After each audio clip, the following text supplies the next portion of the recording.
नमस्कार,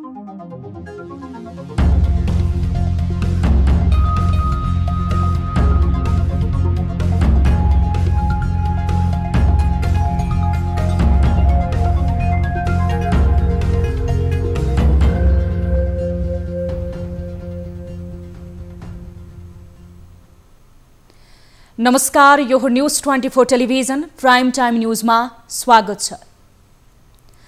सुगौली र त्यसपछिका सन्धिहरूले महाकाली नदी पूर्वका कालापानी, लिपुलेख, लिम्पियाधुरा क्षेत्र नेपालकै भएको प्रमाण स्पष्ट पारेको छ। तर ती नेपाली भूमिमा भारतले अहिले पनि आफ्नो विस्तारवाद नीतिलाई अख्तियार गर्दै आएको छ, अर्थात् नेपाली भूमि भारतले हडपेको छ। हाम्रो भूभाग फिर्ता देऊ भन्दा उल्टै दादागिरी देखाउन छाड्दैन भारत। उसले नेपाली भूमि आफ्नो नक्सामा समावेश गरेपछि नेपालले अस्वीकार गर्दै कूटनीतिक नोट पठाएको थियो। न वार्ता न कुनै प्रमाण बुझ्ने दृढता नै भारतले देखाउन सक्यो। उल्टै नेपालले आफ्नो भूमि आफ्नो नक्सामा समावेश गरेको विरोधमा कूटनीतिक नोट पठायो। नेपालसँग प्रमाणका आधारमा छलफलमा बस्न सक्ने हिम्मत गर्न नसकेको भारतले विरोध जनाउनुले आफ्नो हैकम यथावत राख्न खोजेको प्रश्न हुन्छ। भारतले वार्ताका लागि पटक पटक अनिच्छा देखाएर अर्को बाटो प्रयोग गर्नुपर्ने कतिपय जानकारहरूले सुझाव दिन थालेका छन्। कतिपयले त मित्र राष्ट्रहरू मार्फत अनौपचारिक दबाव कायम राख्नसम्म सुझाएका छन्। सरकार आफ्नै दलको किचलोमा अल्झिने कि भूमि फिर्ता ल्याउन प्रयास जारी राख्ने आम नेपालीले सोध्न थालेका छन्। अब प्राइम टाइम न्यूजका हेडलाइन्स। नेपालको नयाँ नक्साको विरोध गर्दै भारतको कूटनीतिक नोट पठाएको खुलासा। सरकारले औपचारिक जानकारी नगराउनुको कारण माग।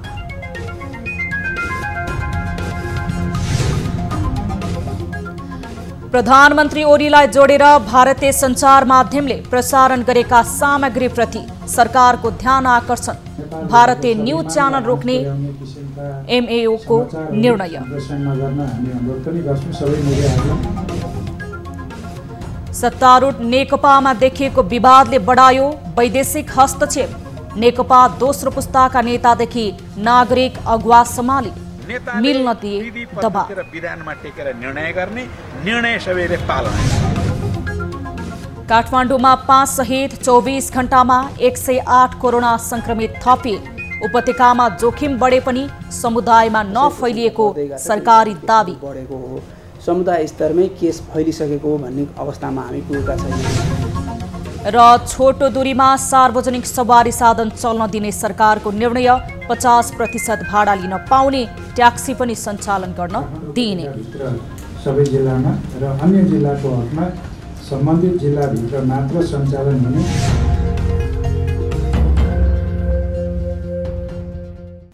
हामी निरन्तर न्यूजमा छौं। नेपालले कालापानी, लिपुलेख, लिम्पियाधुरा समेटेर नक्सा जारी गरेको प्रति भारतले औपचारिक कूटनीतिक पत्र पठाएर विरोध जनाएको खुलेको छ। राष्ट्रिय सभा अन्तर्गतको प्रत्यायोजित व्यवस्थापन तथा सरकारी आश्वासन समितिको आजको बैठकमा सभापति रामनारायण बिडारीले बताएसँगै भारतको कूटनीतिक नोट आएको पाइएको हो। भारतले असार 10 गते नै नेपाललाई कूटनीतिक नोट पठाएर विरोध जनाएको बारे सरकारले भने अहिलेसम्म औपचारिक जानकारी दिएको छैन। यद्यपि नेपालले नयाँ नक्सा जारी गरेपछि भारतीय विदेश मन्त्रालयका अधिकारीहरूले सार्वजनिक रूपमा नेपालको दाबीलाई अस्वीकार गर्ने बताउँदै आएको थियो। लिम्पियाधुरा भएर चीनको तिब्बत स्थित मानसरोवर जाने सडक भारतीय रक्षा मन्त्री राजनाथ सिंहले उद्घाटन गरेपछि नेपालले विरोध जनाएको थियो। भारतले भने आफ्नो भूमिमा सडक निर्माण गरेको दाबी गर्दै आएको थियो। त्यतिबेला पनि नेपालले भारतीय राजदूतलाई बोलाएर कूटनीतिक नोट पठाएको थियो। भारतले भने आफ्नै भूमिमा सडक निर्माण गरेको दाबी गरेको थियो। पछिल्लो पटक कोरोना महामारीको समयमा लिपुलेख क्षेत्रमा नेपाली भूभाग अतिक्रमण गरेर बनाएको मानसरोवर जाने सडक उद्घाटन गरेपछि नेपालले विरोध गरेको हो र तत्काल वार्तामा बस्न आग्रह गरेको छ। तर भारत तत्काल संवादका लागि तयार नभएपछि नेपाल नयाँ नक्सा जारी गर्ने निष्कर्षमा पुग्यो। त्यसअनुसार नेपालले जेठ 5 गते लिम्पियाधुरा, कालापानी र लिपुलेक क्षेत्रलाई समेटेर नयाँ राजनीतिक नक्सा जारी गरेको हो।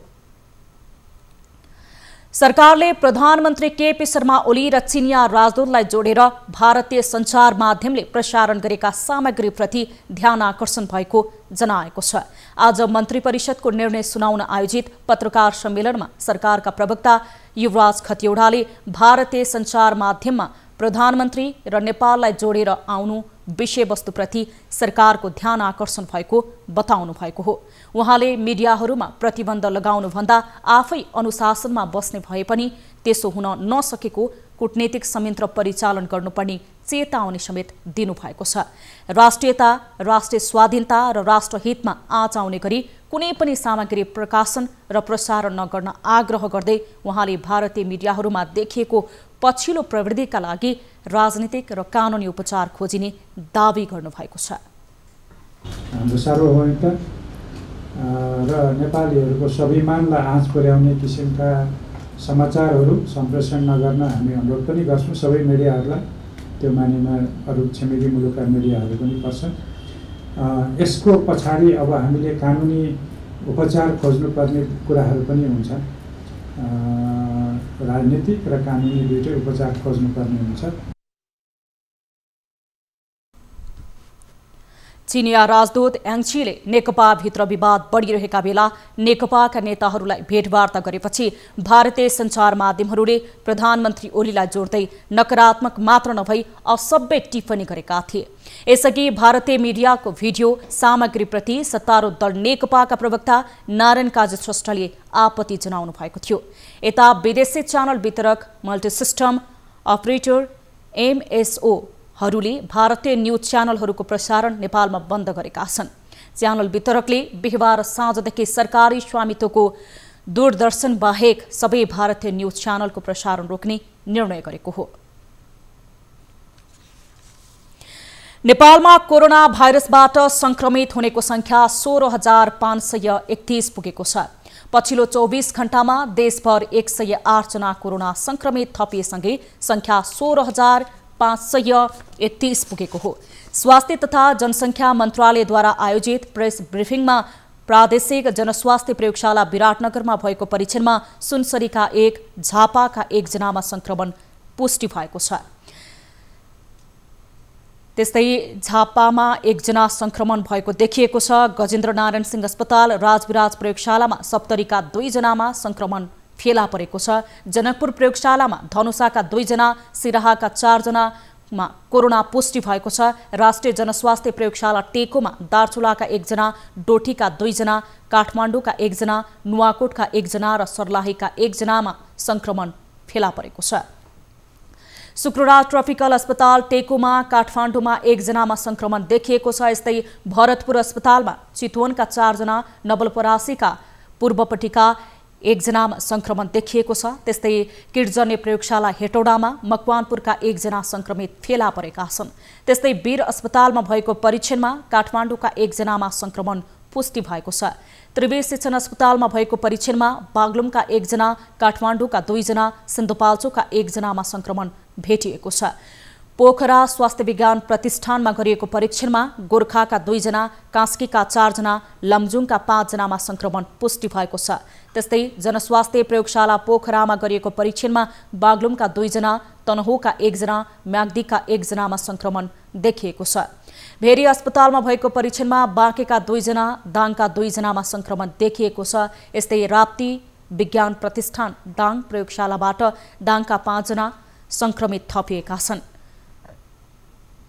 सुर्खेत प्रयोगशालामा भएको परीक्षणमा दैलेखका 2, मुगुका 2, सुर्खेतका 18 जना संक्रमित थपिएका छन्। यता डडेलधुरा अस्पताल प्रयोगशालामा गरिएको परीक्षणमा बजामका 16 जनामा संक्रमण थपिएको छ। सेती प्रादेशिक अस्पताल प्रयोगशालामा भएको परीक्षणमा अछामका 4 जना, बाजुराका 2 जना, कञ्चनपुरका 2 जना, कैलालीका 8 जनामा संक्रमण पुष्टि भएको छ। मन्त्रालयका अनुसार हालसम्म धनकुटा, भोजपुर, मुस्ताङ, सोलुखुम्बु र हुम्ला कोरोना मुक्त भएका छन्। त्यस्तै हालसम्म 24,425 जना क्वारेन्टिनमा रहेका छन् भने आइसोलेसनमा 8,605 जना रहेका छन्। यस्तै पछिल्लो 24 घण्टामा 139 जना बिरामी निको भएर घर फर्किएसँगै डिस्चार्ज हुनेको संख्या 7,891 पुगेको छ। मन्त्रालयका अनुसार मुलुकभर 2,66,449 जनाको PCR विधिबाट परीक्षण भएको छ। देशभर कोरोना संक्रमित बढ्दै जाँदा काठमाडौँ उपत्यकामा भने संक्रमित बढ्दै गएका छन्। उपत्यकामा संक्रमित बढिरहँदा एपिडेमियोलोजी तथा रोग नियन्त्रण महाशाखाले बिहिबार उपत्यकाका विभिन्न 14 स्थानको स्वाब संकलन गरेर परीक्षणका लागि राष्ट्रिय जनस्वास्थ्य प्रयोगशालामा पठाएको छ। विज्ञहरूले उपत्यकाको समुदाय स्तरमै कोरोना फैलिएको आशंका गरिरहँदा स्वास्थ्य मन्त्रालयले भने समुदायमा कोरोना नफैलिएको दावी गरेको छ। एक रिपोर्ट। बिहिबार काठमाडौँ उपत्यकामा 5 जनामा कोरोना संक्रमित भेटिए। काठमाडौँ उपत्यकामा सोमबार 54 जना, मंगलबार 28 जना र बुधबार 23 जनालाई कोरोना पोजिटिभ देखिएको थियो।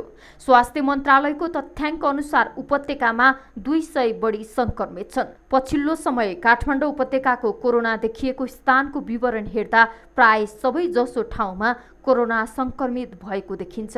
ट्राभल हिस्ट्री नै नभएकालाई पनि कोरोना देखिएको छ। यसकारण पनि कोरोना समुदायमै फैलिएको अनुमान गर्न सकिन्छ।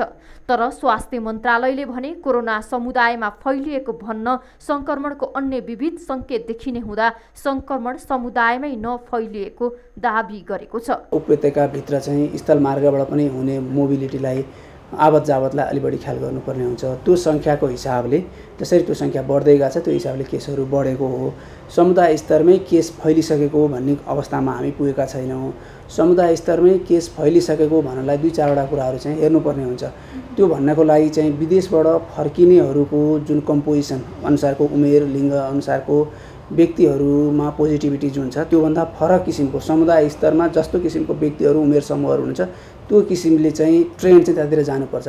विज्ञहरूले उपत्यकामा समुदायमै कोरोना फैलिएको आकलन गरिरहँदा एपिडेमियोलोजी तथा रोग नियन्त्रण महाशाखाले विभिन्न ठाउँको PCR परीक्षणको लागि स्वाब संकलन कार्य पनि गरेको छ।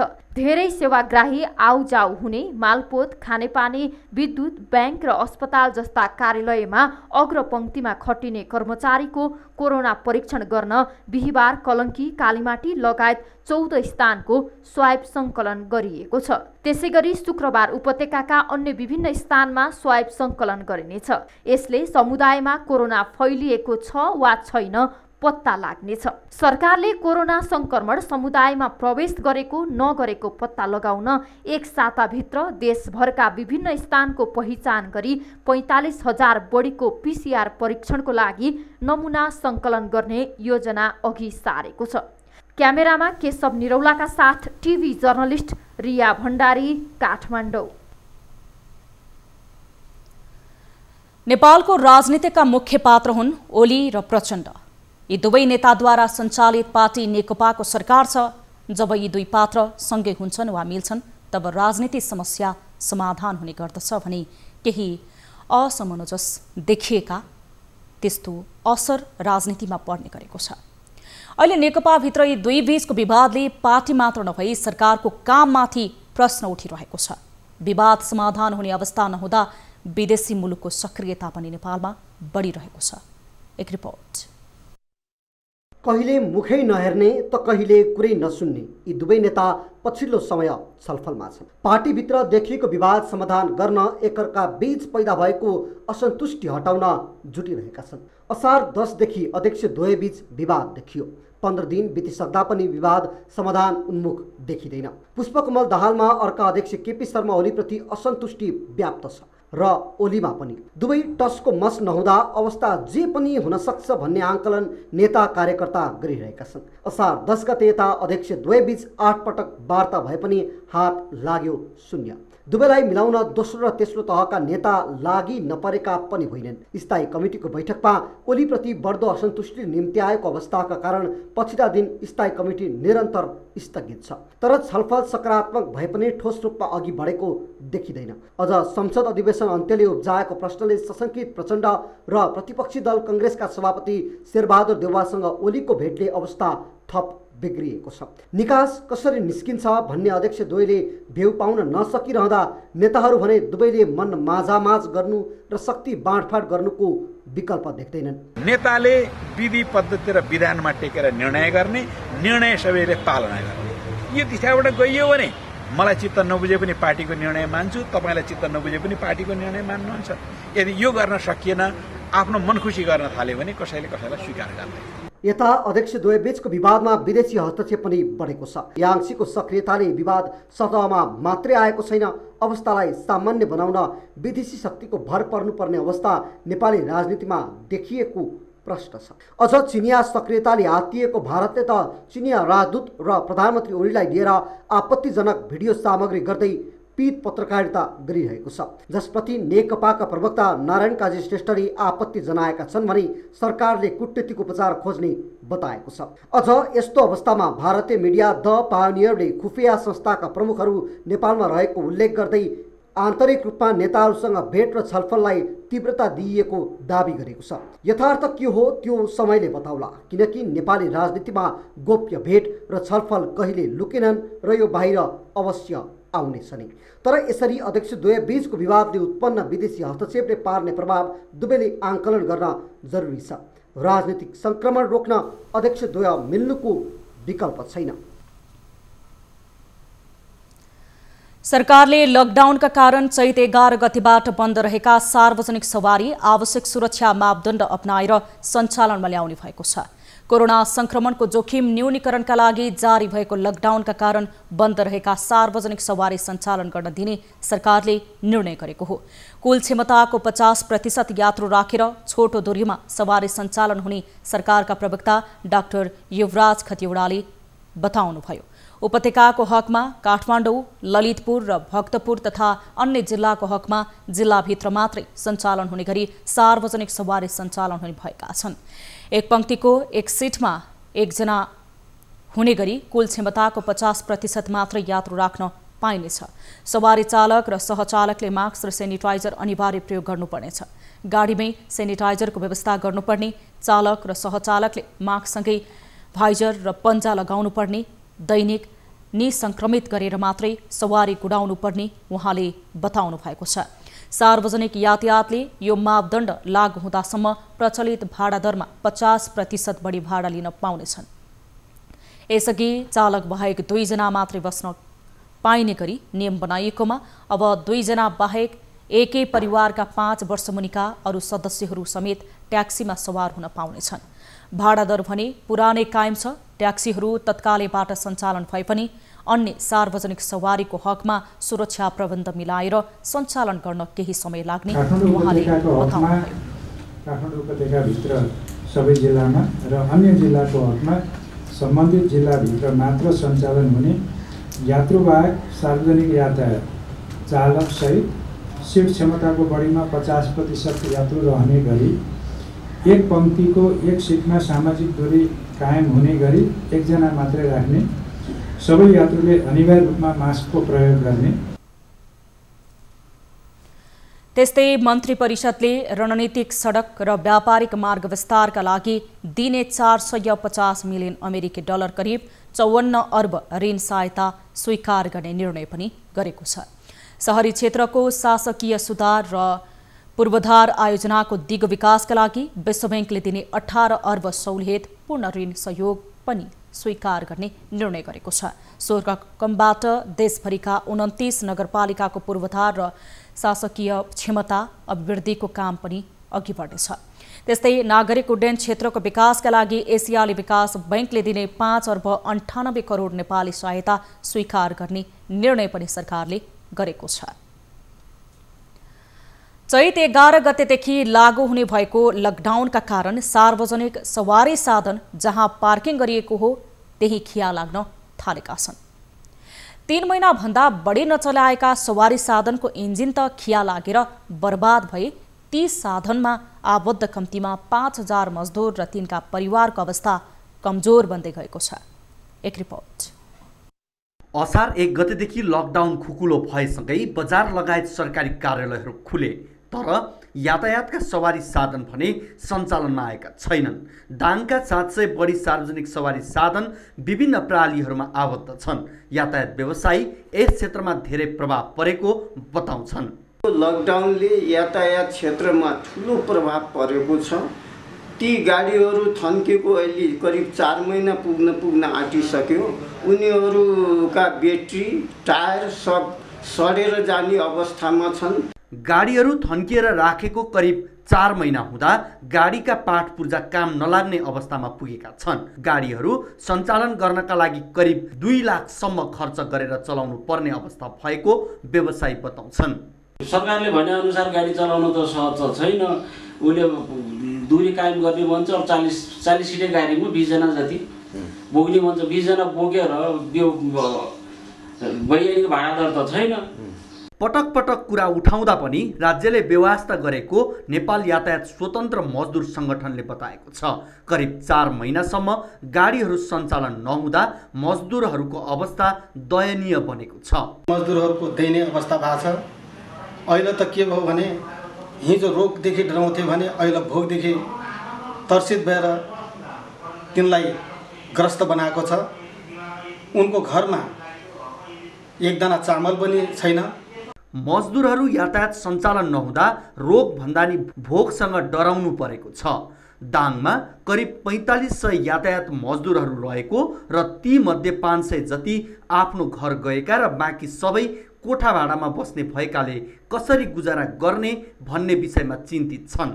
यातायात कर्मीहरूको आर्थिक अवस्था जटिल बन्दै गइरहेको बेला बैंकहरूले गाडीको किस्ता तिर्न ताकेता गरिरहेको यातायात प्रणालीको गुनासो छ। यो क्षेत्रमा काम गर्ने सम्पूर्ण यातायात व्यवसाय मजदुर र कर्मचारीहरूको अवस्था एकदमै जटिल छ। त्यसमध्येमा सबैभन्दा मर्कामा छ भने अहिले यातायातको मजदुर छ। उनीहरूको दैनिक जीवनयापन साँझ बिहान चल्न पनि गाह्रो भएको छ। बन्दाबन्दीको कारण व्यवसायीहरूलाई गुजारा चलाउन धौधौ भएको बेला बैंकले किस्ता तिर्न झन समस्यामा पारेकाले यसप्रति राज्यले विशेष ध्यान दिन जरुरी छ। दाङबाट टिभी जर्नलिस्ट सुरेश श्रेष्ठको रिपोर्ट। सरकारले बाहिर निस्कदा अनिवार्य मास्क लगाउन भने पनि रोल्पाका स्थानीयले भने मास्क बिना नै बजार हिँडडुल गरिरहेका छन्। डब्ल्युएचओले हावाबाट पनि कोरोना सर्न सक्ने भएकाले सबैलाई मास्क लगाउन आग्रह गरेको छ। तर रोल्पाका स्थानीय भने मास्क बिना बाहिर निस्किरहेकाले संक्रमण फैलिने खतरा बढेको छ। दर्शकवृन्द, म यति बेला रोल्पाको होलेरी बजारमा छु र केही दिन अघि गृह मन्त्रालयले प्रत्येक व्यक्तिले अनिवार्य रूपमा मास्कको प्रयोग गर्ने भन्ने निर्णय गरेर सार्वजनिक गरिसके पनि अहिले रोल्पामा भने त्यसको असर देखिएको छैन। यहाँ हिँड्ने प्रत्येक आम नागरिक खुल्ला मास्क समेत प्रयोग नगरेर हिँडिरहेको अवस्था छ। र खास गरी हामीले मास्कको प्रयोग गऱ्यौँ भने कोरोना भाइरसले महामारी ल्याउन अथवा हामी चाहिँ संक्रमण हुनबाट बच्छौँ भन्ने चेतनाको अभाव पनि हो र कतिपय लापरवाहीले पनि यस्तो भइरहेको छ भने स्थानीय प्रशासनले पनि यस विषयमा चासो नदिँदा यसलाई गृह मन्त्रालयको निर्णयलाई कार्यान्वयन गराउनमा अलिक ढिला सृष्टि गर्दा यस्तो खालको समस्या बढेको हो। र रोल्पामा सीमित मास्क लगाएर हिँड्ने व्यक्तिहरूलाई कोरोना भाइरस कोभिड-19 को भन्ने जोखिम खास गरी यहाँका सीमित मास्क लगाएर हिँड्ने व्यक्तिहरूमा परेको देखिन्छ। पछिल्लो समय अब यो लकडाउन पनि अघोषित रूपमा म खुलेको भन्छु। यो बेलामा चाहिँ धेरै मान्छेसँग भेटघाट हुने, धेरै मान्छेसँग बसुट हुने, धेरै मान्छेसँग चाहिँ जमघट भएको ठाउँमा जानुपर्ने हुन्छ। यो अवस्थामा चाहिँ धेरै मान्छेहरूले मास्क नलगाएका मान्छेहरू पनि भेटिनुहुन्छ। उहाँहरूसँगको संसर्गमा हामी एउटा दुईटाले मात्र अथवा मैले मास्क लगाएको छु अर्को मान्छेले मास्क लगाएको छु भन्दैमा उहाँहरूबाट मलाई सर्ने स्थिति त छ नै। डर नै त अब स्वाभाविक भइहाल्यो नि। डर त लाग्छ सबैले। अब आफ्नो सोध्नु पर्ने कुरो हो। अब आफू बसेपछि अर्को बस्छ भन्ने अरूले सोध्दैन हामीले सोध्छ के गर्नु। हामीले लगायो भने अरूले लगाएको हुँदैन होइन। अब सामान्य भेट भइरहेको छ मान्छेहरूसँग। डर त लाग्छ सबैले छ नि। अब 1-2जनाले मात्र मास्क लगाएर भएन। विशेष गरी अब तपाईँको होटेलहरूमा अब यता ब्याङ्कतिरहरूमा जाँदाखेरि धेरै भिडभाड हुने हुन्छ। यस्तो ठाउँमा मास्क नलागाएर ल्याम हिँडिरहनु हुन्छ। त्यस्तो गर्दाखेरि अब एउटाले मात्र मास्क लगाएर भएन। मास्क एउटा लगाएर भएन कि अरू सबैले लगायो भने सबै सुरक्षित हुन्थ्यो नि।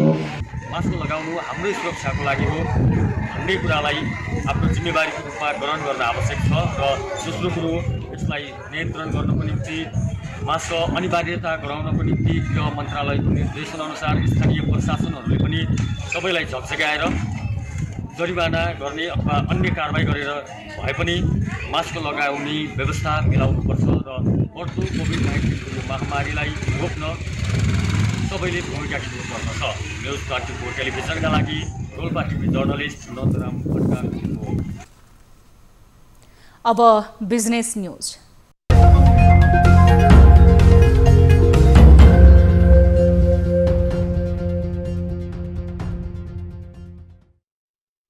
नेपाल राष्ट्र बैंकको बिग मर्जर नीतिलाई आत्मसात गर्दै जनता बैंक गाभिएपछि गत मङ्सिर 20 गतेदेखि ग्लोबल आइएमए बैंकको प्रमुख कार्यकारी अधिकृत रहेको छेत्रीले सामाजिक सञ्जाल मार्फत आफू बैंकबाट अलग भएको सार्वजनिक गरेका हुन्। बैंकको बिहिबार बसेको सञ्चालक समिति बैठकले उनको राजीनामा स्वीकृत गरिसकेको छ। आफ्नो कार्यावधि पूरा नहुँदै छाड्नु परेको अवस्थालाई उनले स्वास्थ्यको कारण देखाए पनि बैंकसँग जोडिएको लामो प्रसङ्ग उल्लेख गरेका छन्। विश्वव्यापी रूपमा कोरोना भाइरस र लकडाउनबाट प्रभावित भएका उद्यमी व्यवसायले यति बेला बैंक तथा वित्तीय क्षेत्रसँग सहुलियत माग गर्दै आएका छन्। बैंकका ऋणीहरूलाई सुविधा र राहत दिनुपर्ने दबाव पनि बैंकमाथि परेको बुझिएको छ। बैंकको आन्तरिक व्यवस्थापनको विषयमा बैंक सञ्चालक समितिसँग कुरा नमिलेपछि छेत्रीले राजीनामा दिएको बताइएको छ। कोभिड-19 को कठिन अवस्थामा बैंकको आन्तरिक व्यवस्थापनमा प्रत्यक्ष अप्रत्यक्ष दबाव बढेको बैंकिङ क्षेत्रका जानकार बताउँछन्। छेत्रीको राजीनामाले राष्ट्र बैंकले अघि सारेको बिग मर्जरको नीतिमा समेत धक्का पुगेको बैंकर्सहरूको भनाइ छ।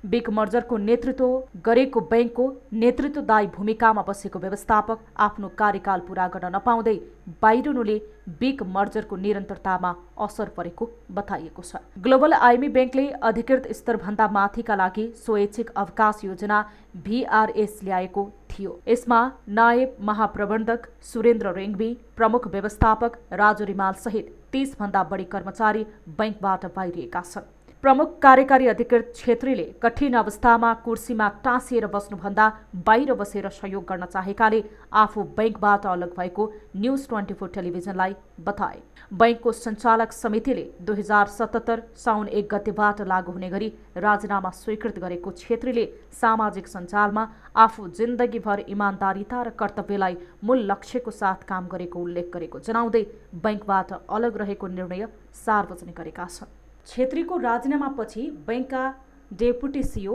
महेश ढकाललाई कायम मुकायम सिइओको जिम्मा दिएको ग्लोबल आइएमए बैंकले जनाएको छ। हामीसँग न्युजहरू अझै बाँकी छन्। अहिलेलाई ब्रेक।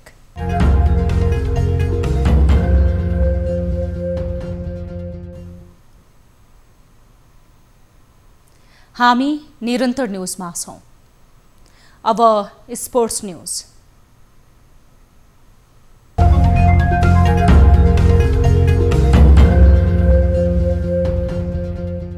युवा तथा खेलकुद मन्त्रालयले भक्तबहादुर ढकालको नेतृत्वमा 7 सदस्यीय नियमावली मस्यौदा समिति गठन गरेको छ। खेलकुद विकास ऐन 2077 कार्यान्वयनमा आएसँगै मन्त्रालयले ढकालको नेतृत्वमा नियमावली मस्यौदा समिति गठन गरेको हो। ऐनले तोकिएको विषय नियमावलीले स्पष्ट बनाउन समिति गठन गरिएको हो। समितिलाई 30 दिनभित्र खेलकुद विकास ऐन 2077 को नियमावली बनाउन कार्यादेश दिएको छ। मन्त्री स्तरीय निर्णयबाट गठित समितिले विभिन्न सरकारवाला निकायसँग छलफल गरी ऐनको नियमावली निर्माण गर्नेछ। राष्ट्रपति विद्यादेवी भण्डारीबाट असार 11 गते प्रमाणीकरण भएको विधेयक 7 दिनपछि कार्यान्वयनमा आएको थियो। समिति गठनसँगै नियमावली बनाउने कामको थालनी भएको छ। मन्त्रालयले खेलकुद विभाग महाशाखाका प्रमुख ढकालको नेतृत्वमा समिति गठन गरेको हो। समितिमा मन्त्रालयकै कानुनी शाखा प्रमुख सिम्जा डङ्गोल, प्रशासन शाखा प्रमुख सागर रोका र आर्थिक प्रशासन शाखा प्रमुख नवराज घिमिरे छन्। समितिमा राष्ट्रिय खेलकुद परिषद राखेपको प्रतिनिधिका रूपमा नारायणराज अर्याल, कानुन न्याय तथा संसदीय मामिला मन्त्रालयका प्रतिनिधि र एक विज्ञ सदस्यलाई मनोनित गरिनेछ।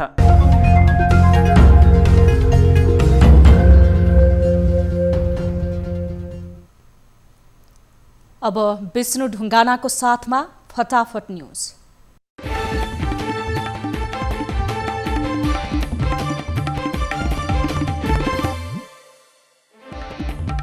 पछिल्लो 24 घण्टामा 108 जनामा कोरोना संक्रमण पुष्टि, संक्रमित हुनेको संख्या 16,531 पुग्यो। 7,891 जना निको भएर घर फर्किए।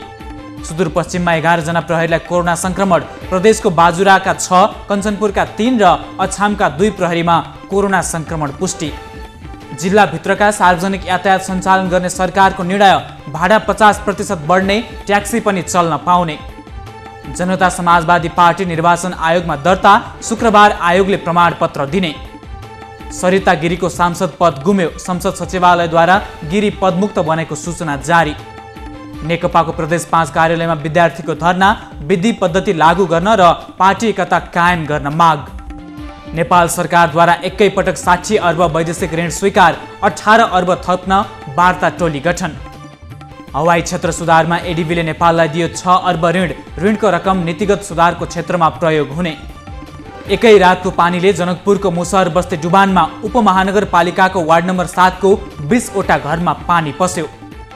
लमजुङमा पहिरोका कारण बेसी सहर चामे सडक अवरुद्ध, सडक खुल्न अझै 2 दिन लाग्ने प्रहरीको भनाई।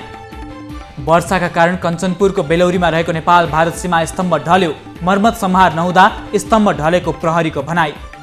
सडक मर्मत नगरेको विरोधमा रूपन्देहीको तिलोत्तमामा स्थानीयद्वारा सडकमै धान रोपाई। सर्पले डसेर दैलेखमा 1 युवकको मृत्यु हुनेमा नारायण नगरपालिका 2 कुसाडाका 20 वर्षीय ललित नेपाली। सल्यानमा ट्र्याक्टर दुर्घटना हुँदा 1 जनाको मृत्यु हुनेमा कुमाख गाउँपालिका 5 झारकाँडाका तिलक थापा। हाइड्रो कम्पनीको सामान बोकेको ट्रक ओखलढुङ्गामा दुर्घटना, चालकको मृत्यु। धरहराको 10औं तल्लाको काम सकियो, टावर निर्माण 1 सातापछि सुरु हुने। काष्ठमण्डप पुनर्निर्माणमा 7 करोड खर्च, 60% मात्रै काम सकियो। नेपाल रेडक्रस सोसाइटीलाई स्पष्टीकरण दिन सरकारको निर्देशन, संस्थामा भएको अनियमितताको विषयमा स्पष्टीकरण उपलब्ध गराउन 7 दिनको म्याद। सुनको भाउ अहिलेसम्मकै उच्च, प्रति तोला 92,400 रुपैयाँ पुग्यो। 22 वर्षदेखि सञ्चालनमा रहेको विराटनगरको होटेल जोनियल बन्द, लकडाउनको कारण व्यवसाय हुन नसकेपछि बन्द गर्नु परेको सञ्चालकको भनाई।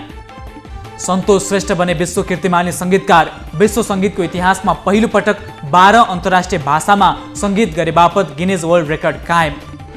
8 जना प्रहरीको हत्या गर्ने उत्तर प्रदेशका कुख्यात गुण्डा नायके विकास दुबे पक्राउ, नेपालमा लुकिरहेको भनिएका दुबे मध्य प्रदेशबाट पक्राउ। विश्वभर कोरोना भाइरस कोभिड-19बाट संक्रमित हुनेको संख्या 1 करोड 20 लाख नाग्यो, सबैभन्दा बढी अमेरिकामा 30.5 लाख भन्दा बढी संक्रमित। र अस्ट्रेलियाको दोस्रो ठुलो सहर मेलबर्नमा दोस्रो पटक लकडाउन लागू, करिब 50 लाख मेलबर्न बासिन्दाहरूलाई घरबाट निस्कन नदिइने।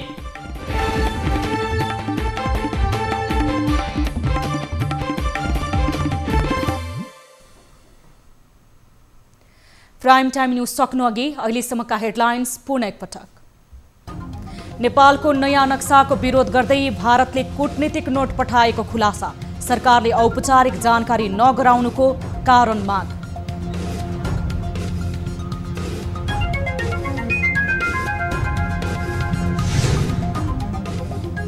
प्रधानमन्त्री ओलीलाई जोडेर भारतीय सञ्चार माध्यमहरूले प्रसारण गरेका सामग्रीप्रति सरकारको ध्यान आकर्षण, भारतीय न्यूज च्यानल रोक्ने एमएसओको निर्णय। समाचारहरू सम्प्रेषण नगर्न हामी अनुरोध पनि गर्छौँ सबै मिडियाहरूलाई। सत्तारूढ नेकपामा देखिएको विवादले बढायो वैदेशिक हस्तक्षेप, नेकपा दोस्रो पुस्ताका नेतादेखि नागरिक अगुवासम्मले दिए मिल्न दबाब।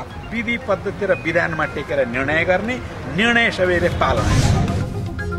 काठमाडौँमा 5 सहित 24 घण्टामा 108 कोरोना संक्रमित थपिए, उपत्यकामा जोखिम बढे पनि समुदायमा नफैलिएको सरकारी दाबी। बढ्दै गएको छ, त्यो हिसाबले केसहरू बढेको हो, समुदाय स्तरमै केस फैलिसकेको हो भन्ने अवस्थामा हामी पुगेका छैनौँ। र छोटो दूरीका सार्वजनिक सवारी साधन चल्न दिने सरकारको निर्णय, 50% बढी भाडा लिन पाउने, ट्याक्सी पनि सञ्चालन गर्न दिइने। सबै जिल्लामा र अन्य जिल्लाको हकमा सम्बन्धित जिल्लाभित्र मात्र सञ्चालन हुने।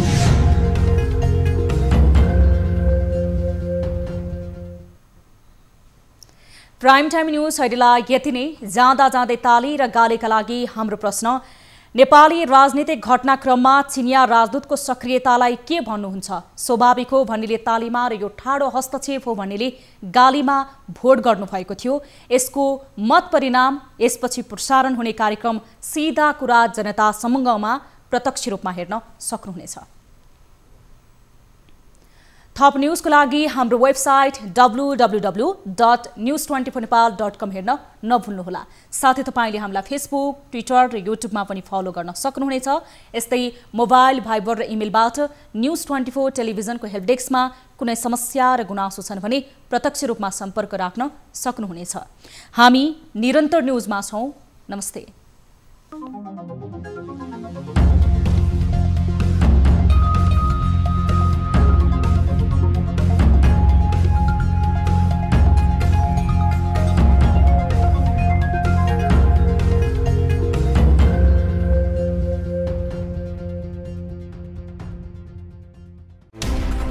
कोरोनाले सिर्जना गरेको संकटमा पल पलका न्यूज अपडेट र हर क्षेत्रको कभरेजका लागि न्यूज 24 नेपाल युट्युब च्यानललाई सब्स्क्राइब गर्नुहोला।